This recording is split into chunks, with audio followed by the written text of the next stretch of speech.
আজ সারাদিন কি করলাম চলো তোমাদের সাথেও শেয়ার করি। তো মা এখানে আলু সিদ্ধটা করে রেখেছিল আর আমি এসে আলু ভাজাটা করে নিচ্ছিলাম, কয়েকটা পাঁপড়ও ভেজে নিচ্ছিলাম। আর এখন যাচ্ছি মাকে ডাকতে, কারণ একসাথে সবাই বসে পেট পুজো করব, মানে সকালের খাবারটা খাবো। আর মা এখানে সর্ষেগুলোকে রোদে দিচ্ছিল। আর দেখো অনেক সর্ষে এখনো রয়েছে। তো ৫ কাঠা জমিনে সর্ষে লাগিয়েছিল আমাদের।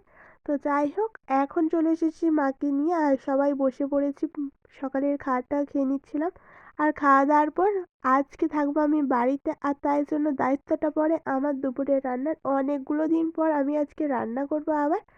আর এখানে আলু ভাতে দেব, শিঙি মাছ দিয়ে, ডাঁটা দিয়ে, লাউ ডাঁটা দিয়ে এখানে একটা ঝোল, পাতলা ঝোল হবে। আর এখানে রয়েছে আলু ভাজা। আর কী কী ভাজা করি চলো। তো এখানে মাছের ঝোল, তো মাছের তরকারিটা সবাই বলেছিল ভালো হয়েছে।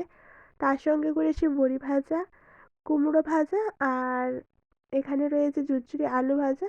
তো বিকেলের দিকে চলে গিয়েছিলাম আমি ঠাম্মাদের বাড়ি, সেখান থেকেই ঠাম্মা দিয়েছিল কফি পাতা, কফি। আর এই কফিটার সাইজটা অনেকটা বড় ছিল, মানে অনেকটাই বড়। হাফ ঠাম্মাকে দিয়ে এসেছি আর হাফটা নিয়ে চলে এসেছি। আর এখানে চকলেট খেয়ে নিচ্ছিলাম। আর চকলেট খেয়ে জিনিসটা খেতে বেশ ভালো লাগে। আর ঠাম্মারা জল খেয়েছিলাম বাইরে থেকে। আর তখন দেখি ঠাকুরের হাতটা এত ভালো লাগছিল, এরকম দেখতে কিন্তু বেশ ভালো লাগে। আর যারা যারা ঠাকুরকে বেশি এনজয় করে। আর রাতের খাবারে ছিল আমাদের গোলা রুটি। তো ভিডিওটা আমি এখানেই শেষ করলাম। তোমাদের কেমন লাগলো জানিয়ে, ভালো লাগলে একটা লাইক করে দিয়ে, ইউটিউব দেখলে সাবস্ক্রাইব করে পাশে দেখো। টাটা।